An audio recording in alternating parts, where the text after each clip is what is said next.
السلام عليكم ورحمة الله تعالى وبركاته.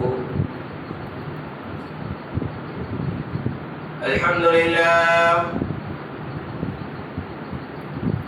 لله نحمده ونستعينه ونستغفره ونؤمن به ونتوكل عليه ونعوذ بالله من شرور أنفسنا ومن سيئات أعمالنا. من يهده الله فلا مضل له ومن يضلله فلا هادي له. ونشهد أن لا إله إلا الله وحده لا شريك له. ونشهد أن سيدنا محمدا عبده ورسوله. أما بعد، أعوذ بالله من الشيطان الرجيم. بسم الله الرحمن الرحيم. قالوا يا ذا القرنين إن يأجوج ومأجوج مفسدون في الأرض. صدق الله العلي العظيم. قال نبينا صلى الله عليه وسلم: إنما الأعمال بالنيات وإنما لامرئ ما نوى، أو كما قال عليه الصلاة والسلام. இந்த உலகத்தை படைத்து பரிபாலிக்கக்கூடிய அல்லாஹ்வுக்கு எல்லா புகழும், சலாத்தும் சலாமும் ஹாதமுன் நபியீன் ஸல்லல்லாஹு அலைஹி வஸல்லம் அவர்களின் மீதும் அவர்களின் அடிச்சுவட்டை பின்பற்றிய சத்திய சஹாபாக்கள், தாபிஈன்கள், தபஅ தாபிஈன்கள், இமாம்கள், அவுலியாக்கள், நாதாக்கள், ஷுஹதாக்கள், குறிப்பாக நம் அனைவர்கள் மீதும் அல்லாஹ்வின் ஸலாத்தும் சலாமும் என்றென்றும் நின்று நிலவட்டுமாக. ஆமீன். கண்ணியமிக்க அல்லாஹ்வின் நல்லடியார்களே, நாம் வாழும் காலமெல்லாம் அல்லாஹ்வுக்கும் ரசூலுக்கும் கட்டுப்பட்டு நம்முடைய வாழ்நாள் முழுவதும் அல்லாஹ் தந்த இந்த மார்க்கத்தில் முழுமையாக வாழ்வதற்குண்டான தௌஃபீகை அல்லாஹ் தஆலா நமக்கும் நம்முடைய குடும்பத்தார்கள் அனைவர்களுக்கும் தந்தல் புரிவானாக. ஆமீன். நம்முடைய வாழ்நாட்களில் இறைவனுக்கு செய்ய வேண்டிய கடமைகளில் எல்லா கடமைகளையும் செய்யக்கூடிய நல்லடியாராக, குறிப்பாக தொழுகும் மக்களாக நம் மக்கள் அனைவர்களையும் இறைவன் ஆக்கியல் புரிவானாக.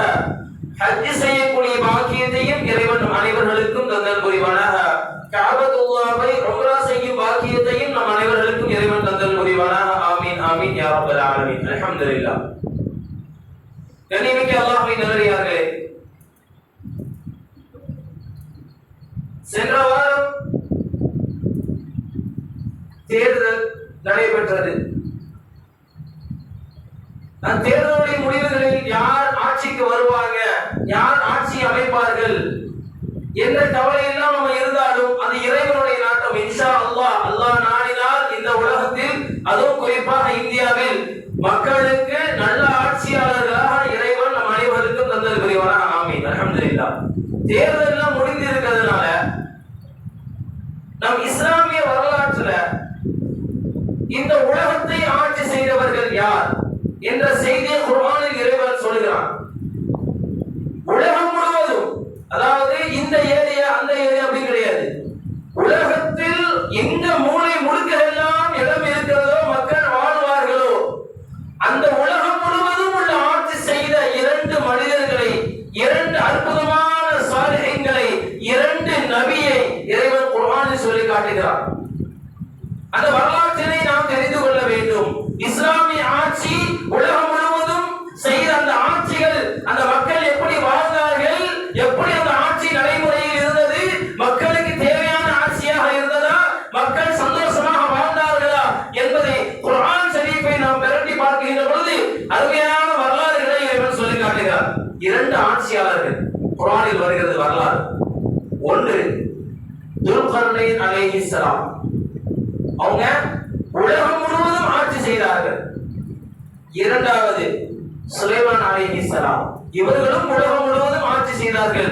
இவர்கள் இரண்டு நபிமார்களுடைய வரலாறுகளை இந்த சமூகத்திற்கு ஞாபகப்படுத்தலாம் என்ற எண்ணத்தில் நாம் சிந்திக்க கடமைப்பட்டிருக்கிறோம். முதலில் துல்கர்னைன் அவர்கள் யார்? அவர்கள் 1000 ஆண்டுகளுக்கு முன்பாக, பல்லாயிரக்கணக்கான ஆண்டுகளுக்கு முன்பாக வந்தவர்கள். இந்த உலகத்தை ஆட்சி செய்த ஒரு ஆட்சியாளர். அவரை பற்றி நபியிடம் கேட்கிறாங்க, நபியை சோதிப்பதற்காக. ஏன்னா அவரை பற்றி உண்மையாக தூதராக இருந்தால்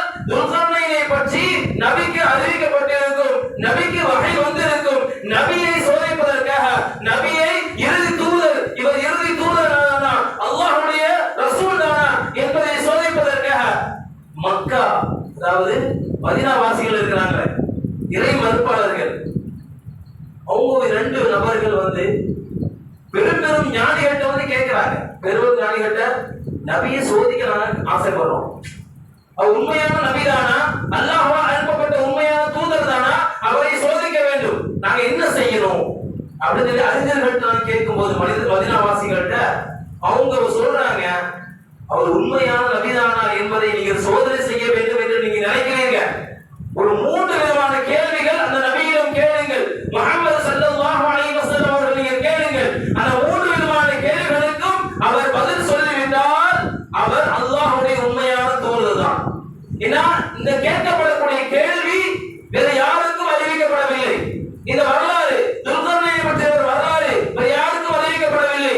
அதனால் 3 விதமான கேள்விகளை நபியிடம் நீங்கள் கேளுங்கள். அவர் அதற்குண்டான சரியான பதிலை சொன்னால் அவர்தான் உண்மையான தூதர். அந்த 3 விதமான கேள்விகளை கேட்பதற்காக வராங்க நபிட்ட அந்த 2 நபர்கள். முதல்ல கேட்கிறாங்க, நபியே நீங்கள் உண்மையான தூதர் தானா என்பதை நாங்கள் சோதிக்க நாங்கள் நினைக்கிறோம். அப்படியா, பரவாயில்ல, என்ன செய்யணும் சொல்லுங்க நபி சொல்றாங்க. 3 விதமான கேள்விகள் நாங்கள் உங்களிடம் கேட்கிறோம். அந்த 3 விதமான கேள்விகளுக்கு நீங்க சரியான பதிலை நீங்க சொல்லிவிட்டால், அந்த யூதர்கள் சொல்லிட்டாங்க பதில. யாரு? அந்த அறிவு ஞானம் பெற்ற அவர்கள் சொல்லிட்டாங்க. 3 கேள்விகளுக்கு பதிலை சொல்லிட்டாங்க. இருந்தாலும் நபி எது இறுதி தூதர் என்பதை சோதிக்க வேண்டும். அவர் அதற்குண்டான சரியான பதிலை சொல்கிறாரா என்பதை அந்த 2 மனிதர்கள் சோதிக்க வராங்க நபிட்ட. முதல் கேள்வி கேட்கிறாங்க, நபியே ரூஹ் என்றால் என்ன அப்படின்னு கேட்கிறாங்க. ரூஹ் என்றால் என்ன அப்படின்னு கேட்கிறாங்க. இரண்டாவது கேள்வி, இங்கு அதாவது முன்னாள் காலத்தில் வாழ்ந்த ஒரு மிகப்பெரிய ஒரு உலகத்தை ஆட்சி செய்த ஒருவர் இருக்கிறார், அவர் யார், அவருடைய பெயர் தெரியுமா அப்படின்னு கேட்கிறாங்க. இந்த 2 விதமான கேள்விகள் கேட்டு ஸல்லல்லாஹு அலைஹி வஸல்லம் அதற்குண்டான பதிலை சொல்றாங்க. முதல் கேள்வி அது ரூஹ் என்றால் என்ன என்பதற்குண்டான பதிலை சொல்றாங்க. குலிர் ரூஹ், நபியே ரூஹை பற்றி உங்களிடம் கேட்கிறார்கள். குலிர் ரூஹ் மின் இன்தில்லாஹ், அது அல்லாஹ்வுடைய புறத்தில் உள்ளது. அல்லாஹு அஅலமு, ரூஹ் சம்பந்தமான விஷயங்களை, உயிர் சம்பந்தமான விஷயங்களை இறைவன் அறிவான் அப்படி சொல்றாங்க. இரண்டாவது நான் சொல்ல வரக்கூடிய கருத்து, நபியை சோதனை செய்றாங்க. அந்த நபிக்கு வஹய் அறிவிக்கப்பட்ட விஷயத்தை சோதனை செய்றாங்க. துல்கர்னைன் அரசனை பற்றி, துல்கர்னைன் அவருடைய வரலாற்றை அவர்கள் தெரிந்திருக்கிறார்களா, அவருடைய வரலாற்றில் அவர்கள் புரிந்திருக்கிறார்களா, அவர்களுக்கு வஹய் இறக்கப்பட்டு இருக்கிறதா என்பதை சரியாக சோதனை செய்கிறாங்க அவங்க. இரண்டாவது கேள்வி, அந்த அரசர் துல்கர்னைன், உலகத்தை ஆட்சி செய்த துல்கர்னைன், அவங்களுடைய வரலாறை இறைவன் குர்ஆன்ல சொல்றான். நான் சொல்ல வரக்கூடிய கருத்து, அல்லாஹ் தஆலா உலகத்துல இன்ஜினியர், முதல் இன்ஜினியரை துல்கர்னைன் அறிமுகப்படுத்துகிறார். முதல் இன்ஜினியர் உலகத்துல, அதுவரைக்கும் இன்ஜினியர் உலகத்துல கிடையாது. கட்டுமான துறையில் தேர்ச்சி பெற்றவர் கிடையாது. قالوا يا ذا القرنين إن يأجوج ومأجوج مفسدون في الأرض. அவங்க எந்த அளவு ஆட்சி செய்யறாங்க அப்படின்னா, கஹஃப் சூரால கரண்டி பாருங்க, 16வது சூராவுடைய ஆரம்ப வசனங்கள். ஹத்தா இதா பலக மக்ரிப ஷம்ஸி, எங்க இருக்காங்க, உலகம் முழுவதும் துல்கர்னைன் சுற்றி இருக்கிறார்கள். சூரியன் மறையக்கூடிய இடத்திற்கு சென்றிருக்கிறார்கள், சூரியன் உதயமாகக்கூடிய இடத்திற்கு சென்றிருக்கிறார்கள். அங்க ஒரு கூட்டத்தை உருவாக்கி இருக்கிறார்கள். ஐந்தஹா கௌமா வஜதஹா கௌமா, அங்கே ஒரு கூட்டத்தை உருவாக்கி இருக்கிறார்கள். சூரியன் மறையக்கூடிய இடம் அங்கே சென்றிருக்கிறார்கள். வடக்கு திசையில் சென்றிருக்கிறார்கள், தெற்கு திசையில் சென்றிருக்கிறார்கள். உலகில் எல்லா இடங்களுக்கும் சென்றிருக்கிறார்கள். அங்கே ஒரு கூட்டத்தை, மக்களை உருவாக்கி இருக்கிறார்கள். அல்லாஹ் சம்பந்தமான, அல்லாஹ்வை பற்றி உள்ள செய்திகளை அந்த மக்களுக்கு போதித்து இருக்கிறார்கள். இறைவன் சம்பந்தமான விஷயங்களை அந்த மக்களுக்கு போதித்து இருக்கிறார்கள். அவர்கள் சொல்வதை அந்த மக்கள் கேட்க வேண்டும். அப்படி கேட்கவில்லை என்றால் அல்லாஹ் தஆலா அந்த அதிகாரத்தை கொடுத்திருந்தார். என்ன அதிகாரம் தெரியுமா? துல்கர்னைன் அவர்களுக்கு, அவர்களை நீங்க தண்டனை செய்யலாம், உங்களுக்கு அதிகாரத்தை இறைவன் கொடுத்திருக்கிறான். அவங்க நல்லது கேட்டா அதன்படி நடந்தால் அவர்களுக்கு நல்லதே நடக்கட்டும். உங்களுடைய பேச்சை அவர்கள் கேட்கவில்லை என்றால் என்ன ஆகும்? அவர்களை நீங்கள் தண்டிக்கலாம். அப்படிப்பட்ட அதிகாரத்தை இறைவன் துல்கர்னைன் என்னும் அரசனுக்கு கொடுத்திருந்தார். சூரியன் உதயமாகக்கூடிய இடத்துக்கு போறாங்க. நீண்ட வரலாறு, அவங்களுடைய வரலாறு படிச்சு பார்த்தீங்கன்னா நீண்ட வரலாறு, நம்ம அதிகமாக கேள்விப்படாத வரலாறுகள், அதிகமாக நாம் கேள்விப்பட்டிருக்க மாட்டோம். அப்படிப்பட்ட ஒரு வாழ்க்கையை வாழ்ந்திருக்கிறார்கள் துல்கர்னைன் அலைஹிஸ்ஸலாம் அவர்கள். சூரியன் உதயமாகக்கூடிய இடத்துக்கு போறாங்க. அங்க ஒரு கூட்டம் இருக்கு. ஹத்தா இலா பலக மத்லிஅ ஷம்ஸி, ஹத்தா இலா பலக மத்லிஅ ஷம்ஸி, சூரத்துல் கஹ்ஃப்ல வருது. சூரியன் உதயமாகக்கூடிய அந்த திசைக்கு போறாங்க. அங்க போய் பார்க்கறாங்க, அங்க ஒரு கூட்டம் இருக்கிறது. அங்க ஒரு கூட்டம் இருக்கிறது. அந்த கூட்டத்தை சந்திக்கிறாங்க, அந்த கூட்டத்தோட பேசுறாங்க. அந்த கூட்டத்துல அந்த மக்கள் எல்லாம் துல்கர்னைன் நம்மகிட்ட வந்து முறையிடுறாங்க. என்னத்தை பத்தி முறையிடுறாங்க? எதை சம்பந்தமா முறையிடுறாங்க? ஆலு யா துல்கர்னைன் ஓ துல்கர்னைனே இன்ன யஜூஜ வ மஜூஜ முஃஸிலூன ஃபில் அர்த். இங்க ஒரு கூட்டம் இருக்கிறது. யஜூஜ் மஜூஜ் அப்படிங்கிற ஒரு கூட்டம் இருக்கிறது.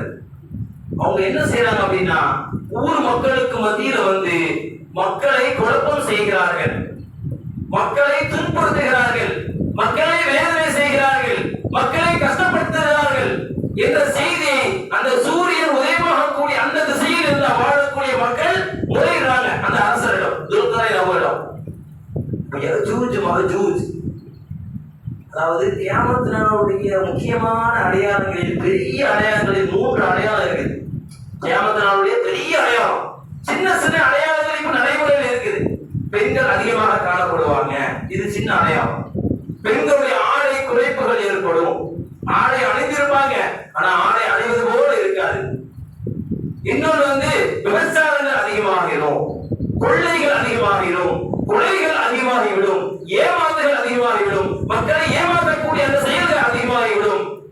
மக்களை ஒருவர் சகோதரனாக பார்க்க மாட்டார்கள், எல்லாம் விரோதிகளாக பார்ப்பார்கள். அல்லாஹ் சொல்லக்கூடிய வார்த்தை, இன்னமல் முஃமினூன இஹ்வத்துன் ஃபஅஸ்லிஹூ பைன அகவைக்கும் வத்தகுல்லாஹ் லஅல்லகும் துஃப்லிஹூன். இன்னமல் முஃமினூன இஹ்வத்துன், முஃமின்களே நீங்கள் அனைவரும் ஒருவருக்கொருவர் சகோதரர். அல்லாஹ் சொல்றான், இஸ்லாத்தை ஏற்றுக்கொண்டு விட்டீர்களா? இறைவனை அதாவது வணங்கக்கூடியவர்களாக நீங்கள் ஆகிவிட்டீர்களா? நபியை இறுதி தூதராக ஏற்றுக்கொண்டு விட்டீர்களா? குர்ஆனை உங்களுடைய வேதமாக ஏற்றுக்கொண்டு விட்டீர்களா? கியாமத் நாளை முழுமையாக நம்பி விட்டீர்களா? குர்ஆன் படி உங்களுடைய வாழ்க்கையை அமைத்துக் கொண்டீர்களா? நீங்கள் அனைவரும் உலகத்தில் நீங்கள் எங்க இருந்தாலும் இன்னமல் முஃமினூன இஹ்வத்துன், நீங்கள் அனைவரும் சகோதரர்கள். ஃபஅஸ்லிஹூ பைன அகவைக்கும், உங்களுக்கு மத்தியில் சண்டை இல்லாமல் இணக்கத்தோடு இருங்கள். அப்படி இருந்தீங்கன்னா லஅல்லகும் துஃப்லிஹூன், நீங்கள் இந்த உலகத்தில் வெற்றி பெற்றவர்கள். இறைவன் சொல்லக்கூடிய வார்த்தை, ஒரு சகோதரத்துவத்தை, ஒற்றுமையை இறைவன் நமக்கு மத்தியில் போதிக்கிறான். அப்போ கியாமத் நாளுடைய அடையாளங்கள் சின்ன சின்ன அடையாளங்கள்லாம் வந்துட்டு இருக்குது. ஆனா பெரிய அடையாளங்கள் 3. 1, தஜ்ஜாலுடைய வருகை இருக்கும். உலகத்துல தஜ்ஜாலுடைய வருகை இருக்கும். அவன் வந்துட்டா அப்படின்னா கியாமத் நாள் நெருங்கி விட்டது, நம்ம எழுதி வச்சுக்கணும். 2வது பெரிய அடையாளம் ஈசா நபியினுடைய வருகை. அவங்க ஒரு அரபு நாடுகளில் இருக்கக்கூடிய அந்த ஒரு இடம் பேரு திம்ஸ்க் என்று சொல்வார்கள். அந்த இடத்தில் ஒரு மணரா வழியாக இந்த உலகத்திற்கு வருவார்கள். மணரா வரைக்கும், அந்த மணரா இருக்குல்ல, அது வரைக்கும் வந்து விடுவார்கள். அந்த மணராக்கு அப்புறம் ஏணியின் மூலமாக இந்த உலகத்திற்கு வருகை தருவார்கள். ஈசா அலைஹிஸ்ஸலாம் கண்டிப்பாக வருவார்கள். இந்த உலகத்திற்கு வந்து இந்த ஆட்சி அதிகாரத்தை கைப்பற்றுவார்கள், ஆட்சி செய்வார்கள். ஒரு அறிவிப்பில் 7 வருடங்கள், இன்னொரு அறிவிப்பில் 40 வருடங்கள் என்பதாக 2 விதமான அறிவிப்புகள் இருக்கிறது. ஏன் 7 வருடங்கள்? 33 வயது வரைக்கும் இந்த உலகத்தில் ஈசா அலைஹிஸ்ஸலாம் அவர்கள் வாழ்ந்து விட்டார்கள். மீதி 7 வருடம் ஆட்சி செய்து அவருடைய வயதை அவர்கள் 40ஆக பூர்த்தி செய்வார்கள் என்று ஒரு அறிவிப்பும், இல்லை முழுமையாக இந்த உலகத்தில் அவர்கள் 40 வருஷம் ஆட்சி செய்வார்கள் என்று ஒரு அறிவிப்பும், அதிகமான அறிவிப்புகள். 7 வருடம் இந்த உலகத்தில் ஈசா அலைஹிஸ்ஸலாம் அவர்கள் ஆட்சி செய்வார்கள். அப்படி ஆட்சி செய்து விட்டால் கியாமத் நாள் நெருங்கி விட்டது. 3வது பெரிய அடையாளம் யஜூஜ் மஜூஜ் கூட்டத்தினுடைய வருகை. இன்றாலும் அவர்கள் இருக்கிறார்கள். அவர்களுக்கு தடுப்பு சுவரை கட்டினார்கள். யார்? அவர்கள் தான் துல்கர்னைன். அந்த மக்கள் சொல்றாங்க, என்ன மக்கள்? சூரியன் உதயமாகக்கூடிய அந்த இடத்திற்கு செல்கிறார்கள். அங்க அந்த மக்கள் இந்த அரசரிடம் முறையிடுகிறார்கள். قالوا يا ذا القرنين إن يأجوج ومأجوج مفسدون في الأرض. பூமியில அந்த யஜூஜ் அவங்களுக்கும் எங்களுக்கும் ஒரு தடுப்பு சுவரை நீங்க ஏற்படுத்துங்க, உங்களுக்கு எவ்வளவு சன்மானம் வேணா நாங்க தரோம், அதற்குண்டான காசு பணங்களை நாங்கள் தருகிறோம், நீங்க அதற்குண்டான தடுப்பு சுவரை மட்டும் நீங்க கட்டிங்க அப்படின்னு சொல்லி அந்த மக்கள் எல்லாம் துல்கர்னைன் அவர்களிடம் முறையிடுறாங்க. அப்பொழுதுதான் இறைவனுடைய அனுமதியோடு இன்ஜினியர், இந்த உலகத்தில் இன்ஜினியரை அல்லாஹ் தஆலா அறிமுகப்படுத்துகிறார். முதல் இன்ஜினியர் பாலத்தை இரும்பு மூலமாக அந்த பாலத்தை எழுப்புறாங்க. அந்த பக்கம் ஜூஜ் மஜூஜ் கூட்டம், இந்த பக்கம் மக்களுடைய கூட்டம். அப்ப அந்த பாலத்தை எழுப்புறாங்க. அந்த பாலத்தை இந்த உலகத்தில் முதலில் கட்டப்பட்ட பாலம் அந்த துல்கர்னைன் அவர்களால் கட்டப்பட்ட பாலம். இப்படிப்பட்ட ஆட்சிகளை, ஆட்சி அதிகாரத்தை தந்த இஸ்லாத்தினுடைய மார்க்கம் ஒரு அற்புதமான மார்க்கம். அழகான ஆட்சி அதிகாரங்களை, அழகான ஆட்சிகளை உலகம் முழுவதும் செய்த ஒரு அற்புதமான மார்க்கம் தான் இஸ்லாம். அப்ப இரண்டாவது அரசர் யார்? சுலைமான் அலைஹிஸ்ஸலாம் அவர்கள். சுலைமான் அலைஹிஸ்ஸலாம் அதிகமான ஆட்சி அதிகாரத்தை இறைவன் கொடுத்திருக்கிறான். சுலைமான் அலைஹிஸ்ஸலாம் எல்லாம் கொடுக்கப்பட்ட பிறகு அவர்கள் சொன்ன வார்த்தை, ஹாதா மின் ஃபضل ரப்பி, இது என் ரப்பினுடைய புறத்திலிருந்து வந்த எனக்கு மிகப்பெரிய சிறப்பு. என்ன அப்படின்னா, காற்று சுலைமான் அலைஹிஸ்ஸலாம் சொன்னா கேட்கும், ஜின்கள் சுலைமான் அலைஹிஸ்ஸலாம் கட்டுப்பட்டு இருக்கிறது, பறவைகள் சுலைமான் அலைஹிஸ்ஸலாம் கட்டுப்பட்டு இருக்கிறது, எறும்புகள் சுலைமான் அலைஹிஸ்ஸலாம் கட்டுப்பட்டு இருக்கிறது, வானம் பூமி கடல் எல்லாமே சுலைமான் அலைஹிஸ்ஸலாம் அல்லாஹ் தஆலா வசப்படுத்தி கொடுத்தார். ஒரு நாள் முடிவு செய்யறாங்க. என்ன முடிவு செய்யறாங்க தெரியுமா? இந்த வரலாறு சொன்ன ஞாபகம் இருந்தாலும் ஞாபகப்படுத்த நான் ஆசைப்படுகிறேன். நான் எப்படிப்பட்ட ஆட்சி அதிகாரத்தில் இருந்தாலும் ரிஸ்க் தருபவன் இறைவன் என்ற செய்தியை சுலைமான் அலைஹிஸ்ஸலாமுடைய வரலாறு நமக்கு உணர்த்துகிறது. ஒரு நாள் ஆசைப்படுறாங்க. என்ன ஆசைப்படுறாங்க அப்படின்னா, யா அல்லாஹ், அல்லாஹ்ட்ட துஆ செய்றாங்க. வரலாறு, உண்மை வரலாறு, குர்ஆனுடைய விளக்க உரையில் வரக்கூடிய வரலாறு. யா அல்லாஹ், எனக்கு எல்லா ஆட்சி அதிகாரத்தையும் தந்திருக்கிற, வானம் பூமியில் உள்ள மூளை முடுக்குகள் எங்கே மக்கள் இருந்தாலும் உயிரினங்கள் இருந்தாலும் எல்லாமே எனக்கு வசப்படுத்தி கொடுத்திருக்கிற. எனக்கு ஒரு ஆசை, ஒரு வேளை உணவு கடலில் வாழக்கூடிய அந்த வகைகள், மீன் வகைகளுக்கு நான் ஒரு வேளை உணவு வழங்க வேண்டும் அப்படின்னு அல்லாஹ்ட்ட முறையிடுறாங்க சுலைமான் அலைஹிஸ்ஸலாம். அப்படியா? அல்லாஹ் அனுமதி கொடுக்கிறான். எல்லாமே அல்லாஹ்வுடைய அனுமதியோடு தான் நடக்கும். அல்லாஹ்வுடைய அனுமதி இல்லாமல் இந்த உலகத்தில் எதுவுமே நடைபெறாது. அல்லாஹ்வுடைய உத்தரவு இல்லாமல் இந்த உலகத்தில் எதுவும் நடைபெறாது. அல்லாஹ் தஆலா சுலைமான் அலைஹிஸ்ஸலாம் அவர்களுக்கு உத்தரவு இடுகிறான், அனுமதி கொடுக்கிறான். கொடுத்துக்கோ, ஒருவேளை உணவு தானே, அதாவது கடலில் வாழக்கூடிய உயிரினங்கள் அனைத்துக்கும், அது எத்தனை லட்சம் கோடி இருந்தாலும் ஒரு வேளை உணவு. மீன்கள், சின்ன சின்ன மீன்கள், பெரிய பெரிய மீன்கள் எல்லாத்துக்குமே கொடுத்துக்கோ அப்படின்னு நல்லா அனுமதி கொடுக்கிறான். சுலைமான் அலைஹிஸ்ஸலாம் சமைக்கிறாங்க. மீன்களுக்கு உண்டான ஏற்பாடுகள் எல்லாம் கடற்கரை ஓரமாக நடைபெறுகிறது. சமைச்சு முடிச்சாச்சு.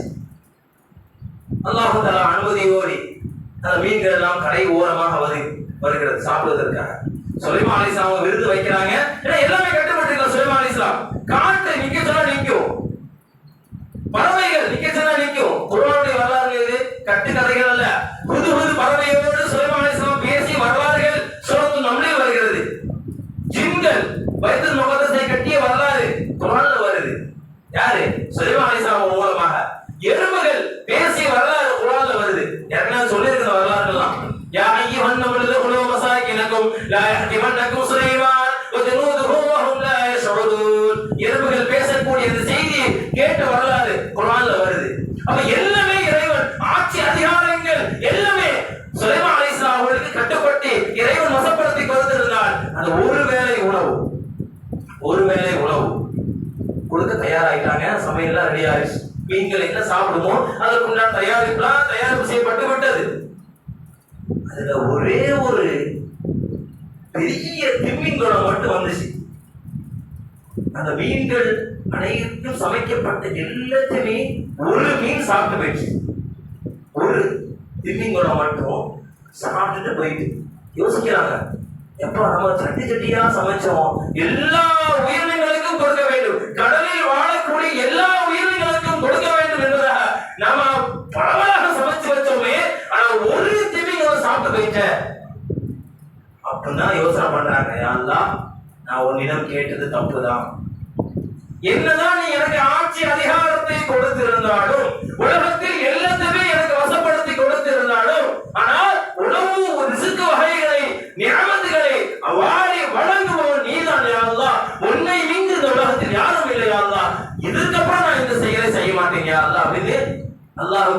மண்டிடுறாங்க.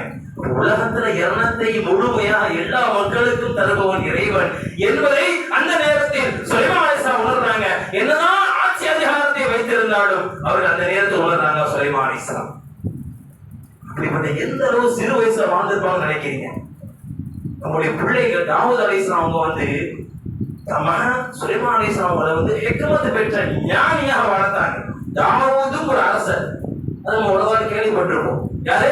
சுலைமான் அலைஹிஸ்ஸலாமுடைய தந்தை தாவூதும் ஒரு நபி அலைஹிஸ்ஸலாம், அவரும் ஒரு ஞானி, அவரும் ஒரு அரசர், தீர்ப்பு சொல்லக்கூடிய இடத்தில் இருந்தவர் தாவூத் அலைஹிஸ்ஸலாம் அவர்கள். சிறுவனாக இருக்கும்போது சுலைமான் அலைஹிஸ்ஸலாம் 9 வயசு தான் இருக்கும். எதுக்காக அல்லாஹ் எந்த அளவு ஒரு ஆட்சி அதிகாரத்தை கொடுத்தான் என்பதை நாம் உணரணும் அல்லவா? சிறு வயது 9 வயசு தான் இருக்கும் சுலைமான் அலைஹிஸ்ஸலாம் அவங்களுக்கு. அப்போ தாவூத் அலைஹிஸ்ஸலாம் அரசரா இருக்கிறாங்க, நீதிபதியா இருக்கிறாங்க. அவங்கள்ட்ட ஒரு கேஸ் வருது. என்ன கேஸ் அப்படின்னா, இது குர்ஆன்ல வரக்கூடிய வரலாறு. என்ன கேஸ் அப்படின்னா, விவசாயம் செய்த ஒரு விவசாயி, ஆடு மேய்க்கக்கூடிய ஒரு ஆடு மேய்ப்பாளர், 2 பேர்களும் தங்களுடைய கஷ்டங்களை தங்களுடைய நியாயத்தை கேட்டு நீதிபதி வந்து நிற்கிறாங்க தாவூத் அலைஹிஸ்ஸலாம் வந்து. விவசாயி என்ன செஞ்சாரு?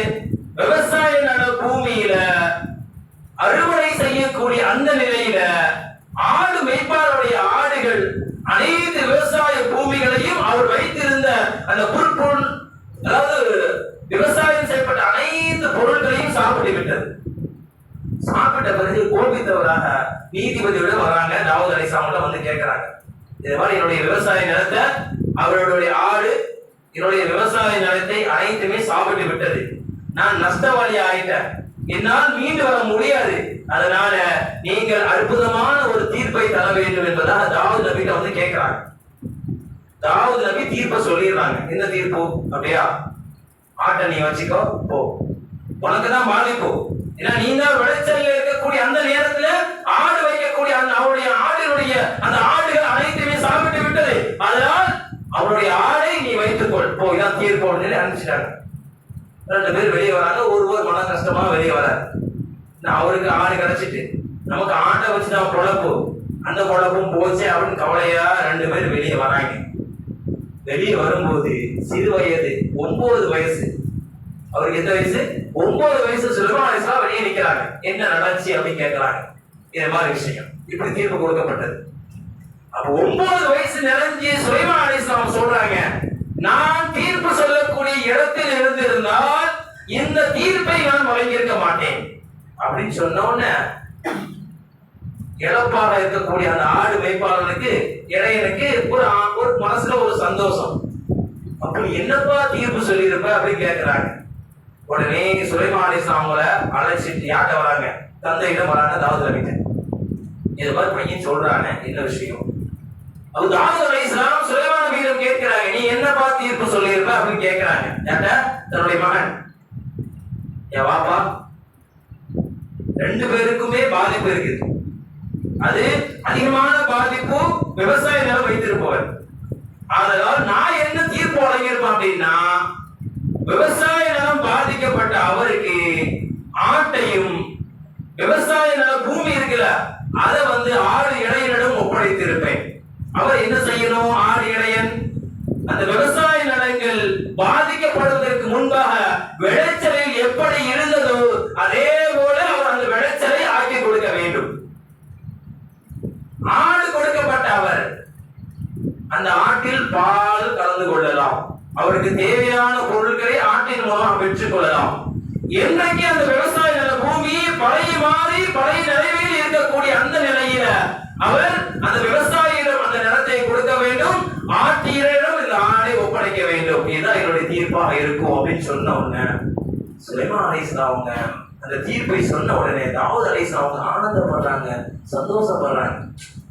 என் பிள்ளை இப்படிப்பட்ட ஒரு தீர்ப்பை ஒரு ஞானியாக ஞானம் கொடுக்கப்பட்ட பிள்ளையாக இருக்கிறாரே அப்படின்னு ரொம்ப சந்தோஷப்படுறா வரலாறு. அப்பதான் அல்லாஹ் குர்ஆன்ல சொல்றான், அந்த நேரத்தில் சுலைமான் அலைஹிஸ்ஸலாம் அவர்களுக்கு விளக்கத்தை கொடுத்தோம் என்பதா குர்ஆன்ல அல்லாஹ் சொல்றான். அப்படிப்பட்ட ஆட்சி அதிகாரத்தை தந்த இஸ்லாமிய மார்க்கம் தான் நம்முடைய மார்க்கம். எல்லா மக்களும், எல்லா சமூக மக்களும், உலகெங்கிலும் ஆட்சி செய்த ஆட்சியாளர்கள் நம் வரலாற்றில் வாழ்ந்திருக்கிறார்கள். அதுவும் குறிப்பாக குர்ஆனில் இறைவன் சொல்லக்கூடிய வரலாறுகளை நாம் பார்க்கிறோம். அப்படிப்பட்ட ஆட்சியாக எல்லா சமூக மக்களுக்கும், எல்லா சமய மக்களுக்கும் நல்ல ஒரு ஆட்சியை பிறக்க வேண்டும். இந்த உலகத்தில், அதுவும் குறிப்பாக இந்தியாவில், எல்லா மனிதர்களும் வேற்றுமையில் ஒற்றுமையோடு, எல்லா சமூக மக்களும் ஒற்றுமையோடு வாழக்கூடிய ஒரு அற்புதமான ஆட்சியை இறைவன் நாடினால் நடக்கும். அப்படிப்பட்ட நல்லது ஒரு ஆட்சியை இறைவன் வருங்காலத்தில் நம் அனைவருக்கும் தந்தல் புரிவானாக. வாஹிதா அல்ஹம்துலில்லாஹி ரப்பில் ஆலமீன். அஸ்ஸலாமு அலைக்கும் வரஹ்மத்துல்லாஹ். சில அறிவிப்புகள் இருக்கிறது. முதல் விஷயம், நோன்புடைய காலங்களுக்கு முன்பாக வாரத்தில் ஒரு முறை சனிக்கிழமை மகரிப் பிறகு தஃப்சீர் நடைபெற்றது. இன்ஷா அல்லாஹ் அது நாளையிலிருந்து ஆரம்பமாக இருக்கிறது. அந்த குர்ஆனுடைய விளக்க உரையில் எப்படி வார வாரம் எந்த நடைமுறையில் செல்லும் என்பதையும் ஞாபகப்படுத்த நான் கடமைப்பட்டிருக்கிறேன். எப்படி செல்லும், அதாவது இன்ஷா அல்லாஹ் விளக்க உரை போல் எல்லாம் இருக்காமல் ஆதம் நபி முதல் வரிசையாக உள்ள நபிமார்கள் அவருடைய படிப்பினைகள், சின்ன சின்ன விஷயங்கள், உதாரணமா நாளைக்கு ஆதம் நபி சம்பந்தமாக விஷயங்கள் ஞாபகப்படுத்தினால் அடுத்து அனுப்பப்பட்ட நபி யாரு, அவங்களுக்கு கொடுக்கப்பட்ட விஷயங்கள் என்ன என வரலாறு முக்கியம். இஸ்லாமிய சொந்தங்கள் நாம் அனைவர்களும் நபிமார்களுடைய வரலாறுகளை நாம் அறிய வேண்டும். அது முழுவதுமாக தெரியாத சின்ன சின்ன விஷயங்களால் அறிஞ்சு நம்முடைய வாழ்க்கையை நடைமுறைப்படுத்தும். அந்த அடிப்படையில குர்ஆன் விளக்க உரை எப்படி இருக்கும் அப்படின்னா, ஒரு வாரத்துல ஒரு நபி, அவங்களுடைய வரலாறுனா அப்படி ஒரு மணி நேரம்லாம் கிடையாது, 5 நிமிஷம் தான் விளக்க உரை. மிஞ்சி போனா 10 நிமிஷத்துல முடிஞ்சிடும். ஆஹா, தஃப்சீர் சொல்றாங்க, 1 மணி நேரத்துல நம்ம வேலையை வச்சிருப்போம், அப்படிலாம் கிடையாது. இந்த வசனம் 5 நிமிஷம், மிஞ்சி போனா 7 நிமிஷம் அவ்வளவுதான் விளக்க உரை. எதுக்கு? மக்கள் அறிய வேண்டும், அந்த வரலாறுகளை தெரிய வேண்டும், நபிமார்களுடைய அந்த விஷயங்களை அறிய வேண்டும் என்ற நல்ல எண்ணத்துல இன்ஷா அல்லாஹ் நபிமார்கள் சம்பந்தமான விஷயங்களை வார வாரம் ஒரு முறை ஞாபகப்படுத்துவோம் என்ற நல்ல எண்ணத்துல சொல்கிறோம். அல்லாஹ் தஆலா கேட்கப்படக்கூடிய விஷயங்கள் நம்முடைய வாழ்க்கையில் நடைமுறைப்படுத்துவதற்கு அல்லாஹ் தௌஃபீக் செய்வானாக. இரண்டாவதாக இன்ஷா அல்லாஹ் மதரசா வரக்கூடிய மே 1ஆம் தேதி ஆரம்பமாக இருக்கிறது. நம்முடைய முத்தபில் ஹைராத் மதரசா, அரபி மதரசா, மக்தப் மதரசா. அதனுடைய நோம்புக்கு முன்னாடி எப்படி இருந்துச்சு அதெல்லாம் விடுங்க. சில பேருக்கு பிடிச்சிருக்கும், சில பேருக்கு பிடிக்காம இருக்கு. என்னடா காலையில பிள்ளைங்க வராம இருக்கிறாங்க, சாயங்காலம் சில பிள்ளைங்க வராங்க, சில பிள்ளைங்க வர மாட்டாங்க. ஏன்னா காரணம் சொல்றது என்ன தெரியுமா, ஸ்கூல் போயிட்டு அவன் 5:15 தான் வரான். 5:15 வந்துட்டு எப்படி பிள்ளைங்க ட்ரெஸ் மாத்திட்டு யூனிஃபார்ம் மாத்திட்டு மனசாட்டு வரதுக்குலாம் நேரம் இல்லை. அதனால இன்ஷா அல்லாஹ் அல்லாஹ்வுடைய கிருபையினால ஒரு அற்புதமான முடிவு எடுக்கப்பட்டிருக்கு. என்ன அப்படின்னா, காலையில பெரிய மாணவர்கள், காலையில மாணவிகளுக்குலாம் கிடையாது, காலையில குர்ஆன் ஓதக்கூடிய மாணவர்கள், குர்ஆன் யாரெல்லாம் ஓதுற ஒரு பீரியட் தான், 1 மணி நேரம். அவங்க சாயங்காலம் காலையில அப்படிலாம் வரல. ஒரு பிள்ளைக்கு மாணவர்களுக்கு 1 மணி நேரம் ஒரு நாளைக்கு. அப்ப காலையில ஃபஜ்ருக்கு பிறகு கிட்டத்தட்ட 6 மணி முதல், கிட்டத்தட்ட 6:30 மணி வச்சுக்குவோம், 6:30 மணி முதல் 7:30 மணி வரை காலையில் பெரிய மாணவர்களுக்கு மட்டும் குர்ஆன் ஓதக்கூடிய. சின்ன பிள்ளைங்க நீ அனுப்ப வேண்டாம், சின்ன பிள்ளைங்க சாயங்காலம், சின்ன பிள்ளைங்க தூங்கி எஞ்சி வர்றது அவங்களுக்குலாம் கொஞ்சம் கஷ்டமா இருக்கும். அதனால காலையில பெரிய குர்ஆன் ஓதக்கூடிய மாணவர்கள் 1 மணி நேரம், அந்த 1 மணி நேரம் மனசாக ஒதுக்குகின்ற பொழுதுதான் அந்த பிள்ளைகள் தரமான பிள்ளைகளா உருவாக்க முடியும் என்ற அடிப்படையில காலையில பெரிய குர்ஆன் ஓதக்கூடிய மாணவர்கள், ஹிஃப்ஸ் செய்யக்கூடிய மாணவர்களுக்கு காலையில 6:30 to 7:30 வரைக்கும் இன்ஷா அல்லாஹ். மே 1 சாயங்காலம் எல்லா பிள்ளைகளும் வந்துருங்க. மே 2ஆம் தேதியில இருந்து அந்த கிளாஸ்கள் பிரிக்கப்படும். எந்தெந்த பிள்ளைங்க காலையில வரணும், எந்தெந்த பிள்ளைங்க சாயங்காலம் வரணும் அப்படிங்கிற கிளாஸ்கள் பிரிக்கப்படும். அதனால மே 1ஆம் தேதி சாயங்காலம் எல்லா பிள்ளைகளும் அசருக்கு பிறகு ஓதக்கூடிய எல்லா பிள்ளைகளும் வந்துருங்க. போன வருடம் வராத பிள்ளைகளையும் பெற்றோர்கள் தாராளமாக மதரசாவுக்கு அனுப்பி வைக்க வேண்டும் என்பதையும் நான் இந்த சமயத்தை சொல்லி காமிக்கிறேன். காலைல பெரிய பிள்ளைங்க, சாயங்காலம் அசருக்கு பிறகு 4 to 5 வரைக்கும் எஸ்எல் குர்ஆன் ஓதக்கூடிய சின்ன பிள்ளைங்க. எத்தனை, அது ஆண் பிள்ளையாக இருக்கட்டும் பெண் பிள்ளையாக இருக்கட்டும், சின்ன பிள்ளைங்க இருப்பாங்கல்ல, எஸ்எல் குர்ஆன் ஓதக்கூடிய அந்த சின்ன குழந்தைங்க, அவங்களுடைய பாட பீரியடுகள், பாட நேரங்கள் 4 to 5 வரைக்கும். 5 மணிக்கு அவங்கள விட்டுரும். அப்ப 5 to 6 வரைக்கும் அந்த பெரிய பிள்ளைங்க, குர்ஆன் ஓதக்கூடிய பெண் பிள்ளைங்க, பெரிய பிள்ளைங்க, ஹிஃப்ஸ் பண்ணக்கூடிய பெரிய பிள்ளைங்க, அவங்களுக்கு வந்து 5 to ஏன்னா வந்து பள்ளிக்கூடம் மட்டும் அவங்க 4:30 மணிக்கு வருவாங்க, சில பிள்ளைங்க 4:45 வருவாங்க, சில குழந்தைங்க வந்து 5 மணிக்கு வருவாங்க.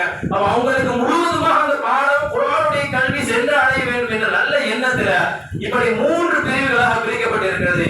இந்த காலையில் வரக்கூடிய குழந்தைங்க சாயங்காலம் வர வேண்டாம், சாயங்காலம் வரக்கூடிய குழந்தைங்க காலையில வர வேண்டாம். 1 மணி நேரம் படித்தாலும் பிரயோஜனமாக படிக்க வேண்டும். இதில் மதரசாவில் ஓதக்கூடிய அந்த மாணவர்கள் மதரசாவுக்கு என்று தனியாக ஒரு நோட்டு பிரதியை நீங்கள் ஆக்கிக் கொள்ள வேண்டும்.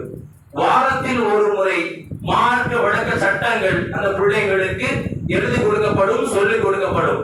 வாரத்தில் ஒரு முறை அரபியினுடைய எழுத்து பயிற்சி அந்த குழந்தைகளுக்கு இன்ஷா அல்லாஹ் கற்றுக் கொடுக்கப்படும் என்ற அறிவிப்புல இன்ஷா அந்த குழந்தைகளுக்கு அதாவது மதரசாவுக்கு என்று தனியாக ஒரு நோட்டை அவர்கள் வைத்திருக்க வேண்டும். அல்ஹம்துலில்லாஹ். மூன்றாவதாக நம்முடைய ஜமாத்தை நாடி பத்தமடையை சேர்ந்த ஒருவர் 3 பெண் குழந்தைகளை வைத்திருக்கிறார்.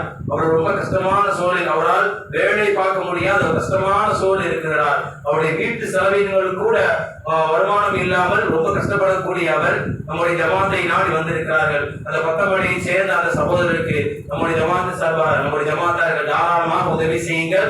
அல்லாஹ் தஆலா உங்களுக்கு அதிகமான பொருளாதாரத்தையும் உங்களுடைய வியாபாரத்திலும் இறைவன் பரிபூர்ணமாக பரக்கத் செய்வான். அடுத்ததாக இன்ஷா அல்லாஹ் நம்முடைய ஜமாத்தார்கள் சந்தா கொடுக்காத நம்முடைய ஜமாத்தார்கள் நம்முடைய நிர்வாகத்திடம் சந்தாவை கொடுத்து அதனுடைய ரசீதை பெற்றுக் கொள்ளுமாறு நிர்வாகத்தின் சார்பாக கேட்டுக்கொள்கிறோம். வாஹிர் தஅவானா அல்ஹம்துலில்லாஹி ரப்பில் ஆலமீன். அஸ்ஸலாமு அலைக்கும் வரஹ்மத்துல்லாஹி வபரகாத்துஹு.